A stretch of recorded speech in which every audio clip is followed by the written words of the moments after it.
शंकरं शंकराचार्यं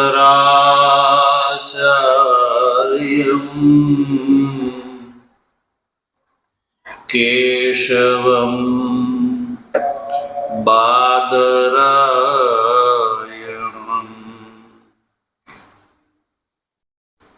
सूत्रभाष्य कृतौ वन्दे भगवन्तौ पुनः पुनः। ईश्वरो गुरुरात्मेति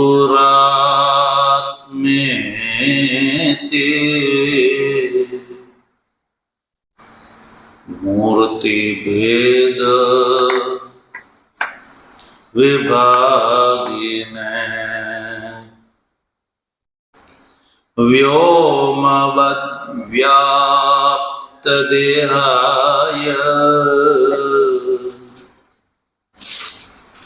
दक्षिणामूर्तये नमः। ओम शांति शांति शांति। श्रीमन्नारायण नारायण नारायण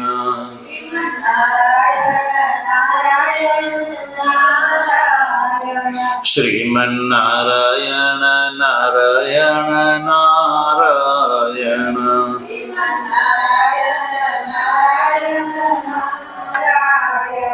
भजमन नारायण नारायण नारायण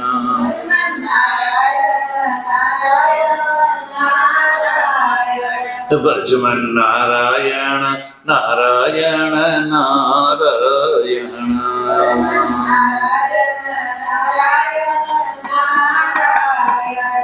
सदा गुरुदेव। तत्व जिज्ञासु सज्जनो, भगवाननी परमानुकंपाथी पवित्रतम चातुर्मासना दिव्य समयमां रात्रिकालीन सत्रमां आचार्य भगवत्पाद भगवान शंकराचार्य जी द्वारा विरचित चरपट पंजरिका स्त्रोत्रनो विचार करी रह्या छे, जेने भज गोविंदम स्त्रोत्र पण कहेवामां आवे छे।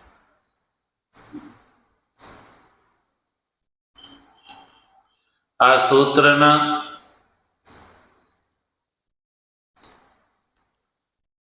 17 नंबरना श्लोकनो आपणे विचार करी रह्या छीए।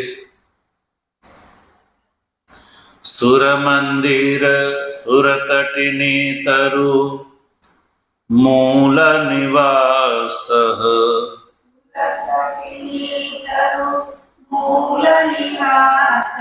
शय्या भूतल मजिनं वास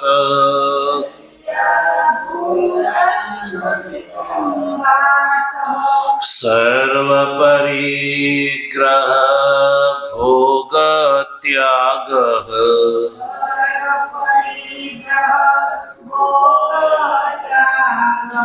कस्य सुखं न करोति विराग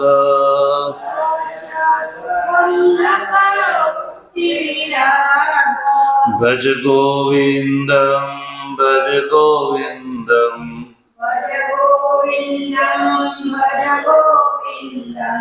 गोविंदम भज मूढ़मते।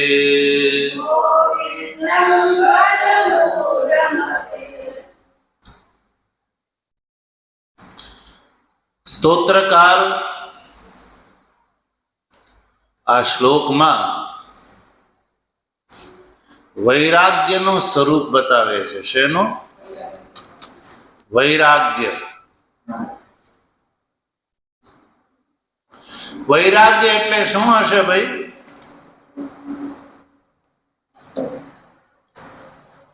વૈરાગ્યનો મૂળ શબ્દ છે વિરાગ. શું છે? વિરાગ.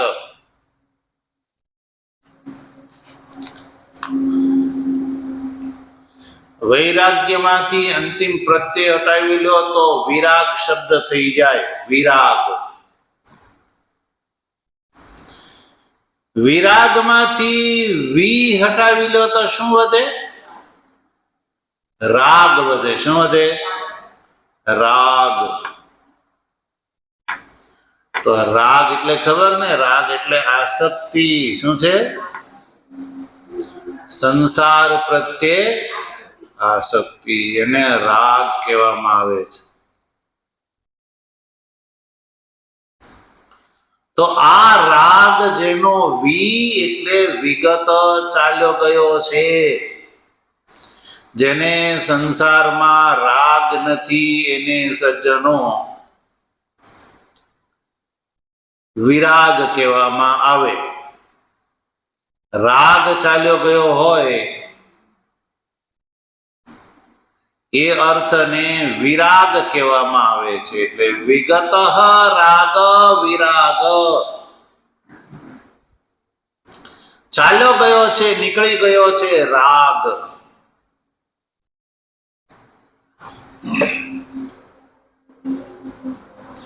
એને કહેવામાં આવે વિરાગ. અને વિરાગના ભાવને વૈરાગ્ય કહેવામાં આવે છે. તો વકારોત્તરવર્તી ઈકાર છે એની વૃદ્ધિ થઈ જાય તો ઈ નો અય થઈ જાય, એટલે વી ને બદલે વય થઈ ગયું. શું થઈ ગયું? અને અંતમાં યુકોર નાકોથી યક થઈ ગયો અંતિમ અચનું, તો પૂરો શબ્દ થઈ ગયો વૈરાગ્ય. એટલે કે ચાલ્યો ગયો છે જેનો રાગ. અને આ મનુષ્ય શરીરમાં સજ્જનો બે લાભ લેવાના છે, એક સંસારનો અને એક પરમાત્માનો.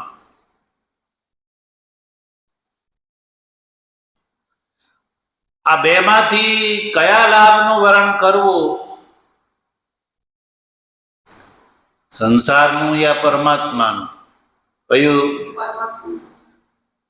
તો જે વિવેકી છે સજ્જનો એ તો પરમાત્માનું વર્ણન કરે છે, પણ જે અવિવેકી છે, જેને સંસાર પ્રત્યે રાગ છે, આસક્તિ છે, મોહ છે, લાલચ છે, જે કહો તે, તો એ તો ભગવાનને મૂકીને સંસારનું વર્ણન કરે છે.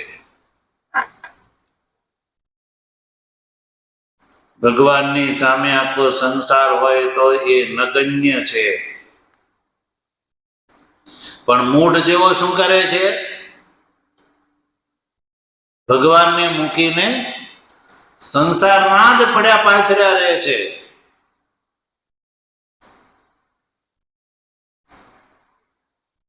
એટલે હીરો મૂકીને પથરાનું વર્ણન કરવા યોગ્ય કહેવાય સજ્જનો. એ સંસાર છે એ પથરો છે ને પરમાત્મા છે એ હીરો છે. હીરો ગ્રહણ કોણ કરશે ભાઈ? જેને હીરાની કિંમત હોય એ. અને પથરાને કઈ ઓળખવો પડે? પથરો તો પથરો છે.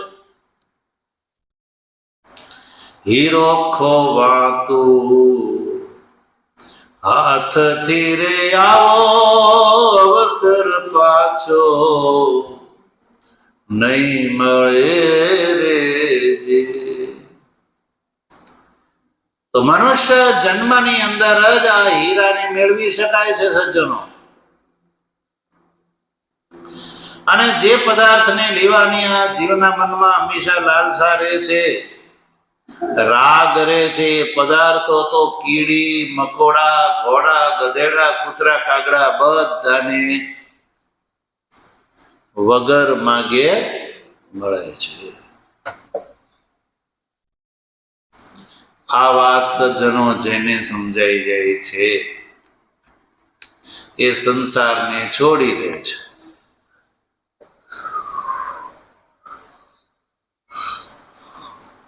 આમ સમજીને જે છોડી દે છે,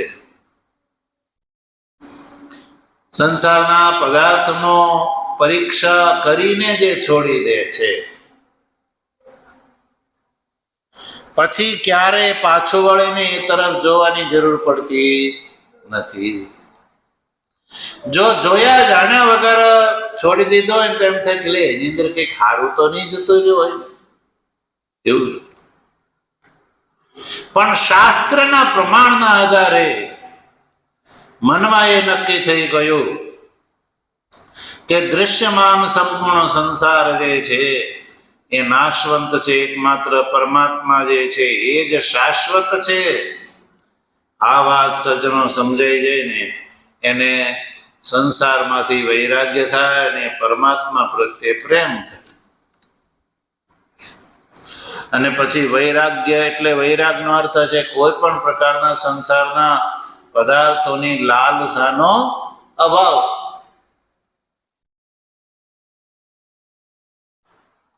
તો પછી આવા જે વિરક્ત સંન્યાસી જે છે સજ્જનો, તો એને પછી શું હોય તો મકાન જોઈએ કે ન જોઈએ? કેમ ભાઈ, વૈરાગ્યને શું ન પડે? વિરક્ત હોય, સંન્યાસી હોય, એને સુવે કે નહીં, કે એને નિદ્રા ન આવે? હવે તો પછી ક્યારે એવી લાલસા ન કરે કે ભાઈ મને આવો બેડ પલંગ મળે. એ મળે કે ન મળે. સુરત તટની તરુ મૂલ નિવાસ. સુર તટીની, સુર એટલે દેવતા. એ એવું ના વિચારે કે ભાઈ હું એક મોટું ઘર બનાવું સુવા માટે. સુર તટીની દેવાલયમાં રહે, વાસ દેવાલયમાં વાસ કરે. ક્યાં કરે? દેવાલય. અથવા પછી વૃક્ષના મૂળમાં પણ એ સુએ વાસ કરે. એના માટે બધું બરાબર છે. એને ક્યારેક સુવર્ણ મહેલમાં સુવાનું મળે તો બીજા દિવસે દેવાલયમાં સૂવું પડે, ત્રીજા દિવસે વૃક્ષના મૂળમાં સૂવું પડે. તો એ ક્યારે એવો ન કે ઘરે જોયું એક દિવસ તો આપણે સોનાના મહેલમાં સૂતા હતા, આજે અહીંયા સૂવું પડે, એવું એના મનમાં ભાવ આવે. કારણ કે એને એમાં કોઈ અભિપ્સા લાલસા નથી કે આવું જ મને સુવાનું મળે. એટલે સૂર મંદિર તરુમૂળમાં જે નિવાસ કરે છે, છતાં એને કોઈ કપાણ પડતી નથી. ને આપણને શું થાય બોલો? તરત કપાણ પડે કે નહીં? તરત વાંધો પડે. પછી શૈયા ભૂતલ. શું છે તો એવું નહીં કે ભાઈ નહીં મારે તો આવી જ વસ્તુ જોઈએ, આવો જ બેડ જોઈએ. ભૂતલ જમીન છે, એના માટે શૈયા છે. પૃથ્વી દેવી એ શું છે? વિરક્તને માટે શૈયા છે. એમાં એ એટલા જ આનંદથી સૂવે છે જેટલી 1 ફૂટ ઊંડા ઊભી જાય એવી તળાઈમાં સૂવે. એ બરાબર છે. તો તમે કહેશો કે સારું, કપડા એને તો જોતા હશે હારા હારા. તો કયો નહીં, અજીનમ વાસ. એને તો અજીન જ વાસ છે. વાસ એટલે વસ્ત્ર. તમે કહો કે એ તો બહુ મોંઘા કપડા પહેરતા હશે, તો કે નહીં. અજીન એટલે સિંહ વ્યાઘ્રાદિનું ચર્મ એ જે વાસ એ જેનું વસ્ત્ર છે સજ્જનો. ભગવાન વિષ્ણુ કેવા કપડા પહેરે અને ભગવાન શંકર કેવા પહેરે? ભગવાન શંકર શું પહેરે? વાઘાંબર પહેરે. શું પહેરે? વાઘાંબર.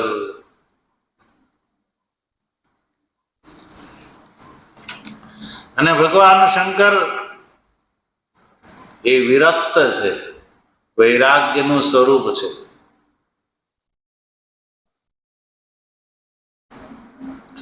અંગરાગમાં શેનો પ્રયોગ કરે છે? ચિતાભસ્માલેપઃ.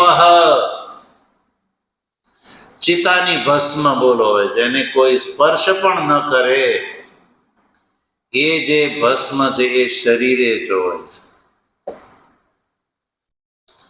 સ્રગપિંદ્રિક રોટી પરિકરઃ. સાપને કોઈ ગળામાં નાખે? સ્રગપી નૃક રોટી. અને મનુષ્યની ખોપડી જે રાખે છે, જેનો કોઈ સ્પર્શ ન કરે એવા અત્યધિક અમંગલમય પદાર્થને રાખે છે. પણ વિરક્તને માટે એ બરાબર છે, એમાં કોઈ દોષ એને નથી લાગતો.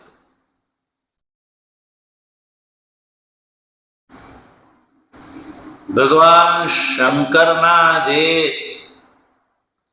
વાપરવા યોગ્ય પદાર્થો બધા સમજો. મહોક્ષ, ખટ્વાંગમ, પરશુરાજીનમ, ભસ્મ ફણિનઃ, કપાલમ ચેતીય તવ વરદ તંત્રોપકરણમ. આવા પદાર્થો રાખે છે કે જેને કોઈ હંગરે નહીં, એને લઈ જવાની બીક રહે. મહોક્ષ, આવવા જવા માટે એ કઈ બહુ મોટી ગાડી રાખે છે નહીં, નંદી ઉપર સવાર થાય છે. કોઈ બેસે નંદી ઉપર? તો ભગવાન શંકર જે છે એ નંદી એનું વાહન છે. અને શું રાખે છે? ખટ્વાંગમ, ખાટલાનો પાયો બોલો. પછી હાથમાં પરશુ, પહેરવા માટે અજીનમ એટલે ચામડું, વાઘાંબર. શરીરે ચોળવા માટે ભસ્મ, અને ગળામાં પહેરવા માટે ફણિનઃ એટલે ફણીધર સાર. સૃગપિંદ્રિક રોટી પરિકરઃ અમંગલ્યમ તવ શીલમ. આ બધા પદાર્થો કેવા છે? અમંગલમય પદાર્થ છે. કોઈ એને માંગલિક પદાર્થ નથી માનતા. એટલે વિરક્ત જે છે, વૈરાગ્યવાન જે છે, એ આવા તુચ્છ પદાર્થ રાખે છે કે જેના પ્રત્યે કોઈ મોહ મમતા ન થાય. શું ન થાય? મોહ મમતા ન થાય. આવા પદાર્થમાં શું મોહ મમતા થાય? હારા હોય, સુવર્ણના પાત્રો હોય તો એમ થાય કે અરે આ તો બહુ હારા છે, કોઈ ચોરી તો નહીં જાય ને, હાચવીને રાખે. હવે આવા પદાર્થ એને હું હાચવીને રાખે? કોઈ એને કોઈ ચોરી જાય? ચોરીને લઈ જઈને કરે હું એનું બોલો? એકેય પદાર્થ કોઈના કામમાં આવે એવા ન હોય. તો આવા તુચ્છ પદાર્થોથી પણ જેની જીવનચર્યા ચાલી શકે છે, તો એ કોઈ એવા બહુ મોટા પરિગ્રહ કરે નહીં. એટલે કહ્યું અજીનમ વાસ સર્વ પરિગ્રહ ભોગ ત્યાગ. સર્વ પ્રકારના ભોગના પરિગ્રહનો ત્યાગ એટલે કોઈ ભોગ પદાર્થ જે છે એ એકઠા ના કર. અને આવું વૈરાગ્યનું સ્વરૂપ છે. કસ્ય સુખમ ન કરોતિ. સ્તોત્રકાર કહે છે કે આવો વૈરાગ્ય જે છે કોને સુખદાયી ન નીવડે?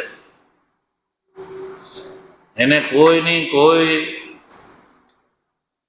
કે ભાઈ આ રાજા છે કે ચાલો એને બોલાવો, સન્માન પ્રદાન કરો, એવું એની દ્રષ્ટિમાં કોઈ હોતું નથી. એટલે વૈરાગ્યનું આ સ્વરૂપ છે. અને સ્તોત્રકાર લખે છે સજ્જનો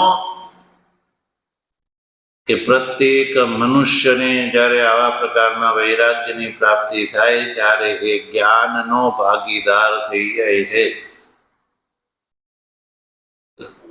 અને આ મનુષ્ય જીવન જે છે સજ્જનો જ્ઞાનનો લાભ મેળવવા માટે મળ્યું છે. શા માટે મળ્યું? જ્ઞાન લેવા માટે. જ્ઞાન માટે વૈરાગ્ય સંન્યાસ છે એને પરમ આવશ્યક માનવામાં આવે છે. અને આવા વિરક્ત જે પદાર્થ વાપરે છે તેમાં ક્યાંય એને મારાપણું થતું નથી. ગઈકાલે આપણે જેમ વાત કરી હતી કે આપણે કોઈના ઘરે જઈએ તો આપણે એમ થાય કે ભાઈ આ મારું છે, એમ નહીં. એ તો આપણે એવું માનીએ કે ભાઈ અહીંયા તો આપણે મહેમાન થઈને આવ્યા છીએ, 2 દી 5 દી રહીશું ને પછી જતા રહેવાનું. એમ સૂર્ય મંદિર હોય, તરુમૂલ નિવાસ હોય, દેવાલય હોય, આશ્રમ હોય, તો આપણે ત્યાં જઈએ તો આપણે ત્યાં ભલે ને વર્ષો સુધી રહીએ પણ મોહ થતો નથી કે આ મારા પદાર્થો છે, કે હું લાવ્યો છું, કે શું થશે, છૂટી જશે, એવો કોઈ મોહ થાય ન થાય. એવા પ્રકારની ભાવના ઘરે થવી જોઈએ. તો એવો વ્યક્તિ જે છે એ જ્ઞાનનો અધિકારી બની જાય છે. અને વૈરાગ્ય જે છે એ અભયતા પ્રદાન કરે છે. સંસારમાં વૈરાગ્યથી અતિરિક્ત બધી વસ્તુ જે છે ને એ ભય વાળી છે. કેવી છે? બધામાં ભય રહેલો છે. જે ભોગ્ય હોય તો એ ભોગ્ય પદાર્થોને ભેગા કરે કે ભાલો આ તો આજ નહીં ચાલે, કાલ ચાલશે, મહિના પછી ચાલશે, વર્ષ પછી ચાલશે, એ એને છોડતો નથી. ભોગની અંદર રોગનો ભય, કુલમાં અંદર ચ્યુતિનો ભય. આપણે ગઈકાલે વસ્તુ જાણી શક્યા તો સંસારમાં એકમાત્ર જો પદાર્થ છે વૈરાગ્યમ એવા ભયમ. સામાન્ય મનુષ્ય એમ કે ભાઈ આ બધા વગર તો કેમ ચાલે, મને તો એના વગર ચાલે જ નહીં. તો એ પદાર્થને ડિપેન્ડ થઈ ગયો કહેવાય, પરતંત્ર થઈ ગયો કહેવાય. તો પરાધીન હોય એને સુખ હોય ભાઈ. પરાધીન સપને સુખ નાહી. પરાધીન વ્યક્તિ જે છે ને એ સપનામાં સુખી નથી થતો, તો જાગ્રત દશાની વાત તો દૂર સજ્જન. એટલે ભાષ્યકાર જે છે સજ્જનો આ શ્લોકમાં વૈરાગ્યનું સ્વરૂપ બતાવ્યું. અને વૈરાગ્ય સુખદાયી છે અને એ જ મનુષ્યના માટે પ્રાર્થનીય છે સજ્જનો. એટલે કહ્યું વૈરાગ્યમ એવા ભયમ. એ જ જ્ઞાનનો ભાગીદાર થાય છે. અને જ્ઞાન માટે અંતઃકરણ શુદ્ધ જોઈએ. અને અંતઃકરણ શુદ્ધ કરવા માટે જીવે પહેલા સારા કર્મો કરવા જોઈએ. શું કરવું જોઈએ? સારા કર્મો કરવા જોઈએ. એટલે ભગવાન સ્તોત્રકાર 18મા શ્લોકમાં પણ આ જ વાત કરે છે. એટલે 18મા શ્લોકનો આપણે ઉચ્ચારણ કરીશું. જો કુરુતે ગંગા સાગર ગમનમ. બોલો. વ્રત પરિપાલન મથવાદાનમ.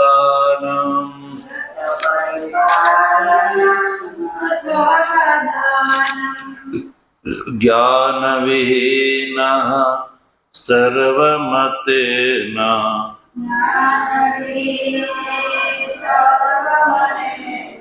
મુક્તિમ ન ભવતે જન્મ શતેન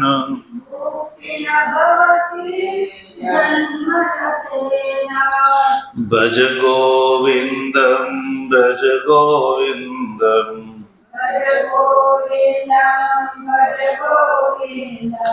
ગોવિંદમ ભજ મૂઢમતે.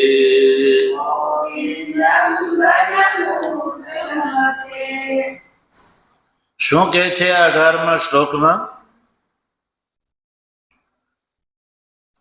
કે જેને બધા જ સારા કર્મો કર્યા હોય, ઉપાસના કરી હોય, પણ જો જ્ઞાન ન થયું તો આ પદાર્થો જે છે એ નિરર્થક થઈ જાય છે. સજ્જનો, નિરર્થક એટલે નિષ્ફળ એવું નહીં સમજતા, પણ સ્તોત્રકારનો અભિપ્રાય એવો છે કે મનુષ્યએ કર્મ અને ઉપાસનામાં જ એકલું પડ્યું ન રહેવું જોઈએ. એનાથી આગળ વધીને જ્ઞાનનો લાભ લઈ લેવો પડે. આમાં ભગવાન સ્તોત્રકાર એવી વાત કરે છે કે જેમ કોઈ ખેડૂત છે, એ ઉનાળામાં ખેડ કરે, બરાબર વૈશાખ ને જેઠમાં ખેતર તપે, અને પછી અહાઢમાં વરસાદ થાય, વાવણી થાય, અને એમાં પછી સારું બીજ લાવીને વાવે, પછી ઉગે, પછી નીંદવા પારવવાનું કરે, પછી જે કઈ હાથી આંકવાનું હોય એ બધું કરે,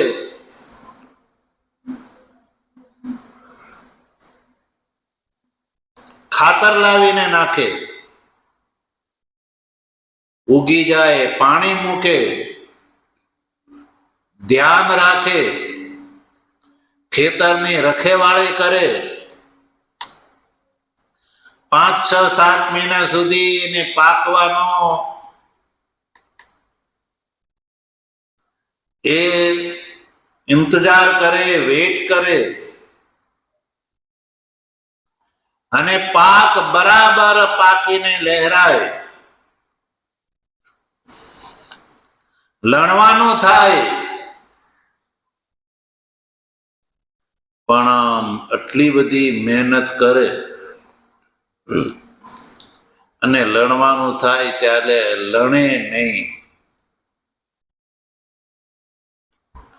એમ કે હવે આજ લણશું, કે કાલ લણશું, કે 2 દિવસ પછી લણશું, અને એમાં રોગ આવી જાય તો બધું સફાચટ થઈ જાય. તો આ બધી મહેનત શા માટે કરી હતી? પાક લેવા માટે. પણ પાક લીધો જ નહીં, તો આ બધી મહેનત શું ગઈ? નિષ્ફળ ગઈ. એમ આ જીવ જે છે એ ગંગા સાગર ગમનમ કુરુતે. જીવ ગંગાજીમાં નાવા જાય, સાગરમાં નાવા જાય,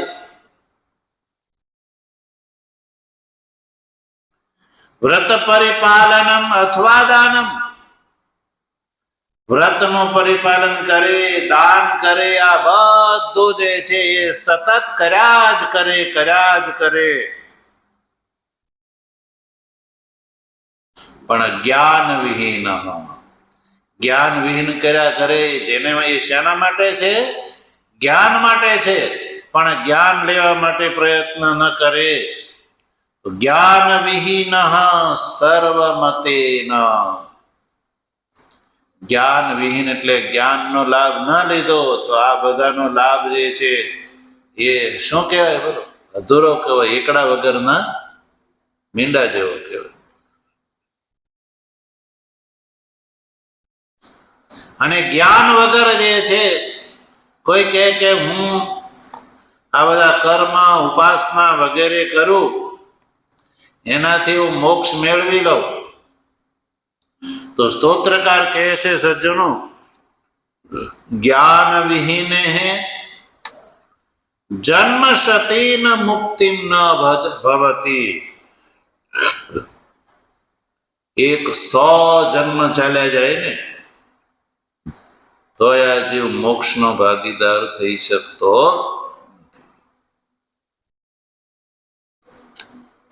એટલે મનુષ્ય જન્મ સર્જનો ત્યારે જ પૂર્ણ થયો કહેવાય કે જ્યારે જીવ આ બધા સત્કર્મો કરી અને છેલ્લે જ્ઞાનનો લાભ લઈ લે, આત્મ તત્વ જ્ઞાનનો લાભ લઈ લે ને, તો પછી એને બીજો કોઈ લાભ લેવાનો બાકી રહેતો. એટલે આ લાભ તરફ દોરી જવા માટે જ આપણે ત્યાં વૈદિક ધર્મની અંદર વર્ણ અને આશ્રમની જે પરંપરા છે, એ પરંપરા પ્રમાણે છેલ્લે મનુષ્યએ આત્મતત્વ જ્ઞાન મેળવવું જોઈએ. અને બીજા સાધનો કર્મ અને ઉપાસના એ આત્મતત્વ જ્ઞાન મેળવવા માટેના બહિરંગ સાધનો છે. બહિરંગ સાધનો થઈ ગયા પછી એનાથી બહાર નીકળી અંતરંગ સાધન કરવા જોઈએ. અને ત્યારબાદ આત્મતત્વ જ્ઞાન મેળવી લેવું જોઈએ. અને ન મેળવું તો જેમ સમજો કે મીંડા તો તમે બધા આગળ કર્યા ને એકડાને પાછળ રાખ્યો, તો પછી ભાઈ મીંડાની કિંમત થાય ખરી? એ બધા મીંડા ક્યારે કિંમત થાય એની કે એકડાને આગળ રાખવામાં આવે તો. એમ જીવ આ સંસારના બધા જ ગંગા સ્નાનાદિ સાગરની અંદર જઈને સ્નાન કરે, વ્રત કરે, જપ કરે, તપ કરે, દાન કરે, અને વૈદિક પદ્ધતિ પ્રમાણેના, મન ઘડંત નહીં. આજકાલ આ બધું જે છે એ મનુષ્ય બુદ્ધિ પરિકલ્પિત ચાલે છે. તો જે મનુષ્ય બુદ્ધિથી પરિકલ્પેલું હોય એની જવાબદારી કોણ લે? એની કોણ કે ભાઈ આ પરલોકમાં આનો લાભ બસ થશે? કલ્પનાનો કોઈ લાભ થતો નથી. જે પ્રમાણભૂત જે છે એનાથી જ જીવ લાભનો ભાગીદાર થાય છે. એટલે શાસ્ત્રમાં બતાવેલા જે કર્મો છે, સ્નાન દાન આદિ મનુષ્ય કરવા જોઈએ, પણ એમાં જ પડ્યો પાછળ ન રહેવો જોઈએ એવું કહે છે. આ બધા સાધનોની નિંદા નથી કરતા ભાષ્યકાર. એવું નહીં સમજતા કે ભાઈ આ બધું નિરર્થક એટલે નથી કર્યા જેવું, એવું નહીં. પણ કેવલ એટલું જ કર્યા કરે. અમને કહ્યું એકલા મીંડા જ ભેગા કરે, એકડો આવે જ નહીં તો જેમ એની કોઈ કિંમત નહીં, એમાં બધું કરે અને જ્ઞાનનો લાભ ન લે તો એ પરમ પુરુષાર્થથી એ ભ્રષ્ટ થયો કહેવાય સજ્જનો. તો આ રીતે જ્ઞાન છે મોક્ષનું કારણ છે. એટલે વૈરાગ્યવાન જે છે જ્ઞાનનો અધિકારી છે. એટલે પ્રત્યેક જીવ જ્ઞાનવાન બને. એટલે શેનાથી વૈરાગ્ય, શા માટે વૈરાગ્ય વગેરે જે છે પૂર્વ શ્લોકોમાં ભગવાન શંકરાચાર્ય ચર્ચા કરી. અને આ જે શ્લોક છે એની અંદર જ્ઞાનની મહિમા બતાવે છે. વિશેષ લાભ છે. ભગવાનની કૃપા હશે તો એનો વિચાર કરીશું. ઓમ શંકરં શંકરાચાર્યં કેશવં બાદરાયણં સૂત્રભાષ્ય કૃતૌ વંદે ભગવन्तૌ પુનઃ પુનઃ. ઈશ્વરો ગુરુરાત્મેતિ મૂર્તિભેદ વિભાગિને વ્યોમવદ્વ્યાપ્ત દેહાય દક્ષિણામૂર્તયે નમઃ. ઓમ શાંતિ શાંતિ શાંતિ. સચ્ચિદાનંદ માધવાનંદ સચ્ચિદાનંદ માધવાનંદ સચ્ચિદાનંદ માધવાનંદ સચ્ચિદાનંદ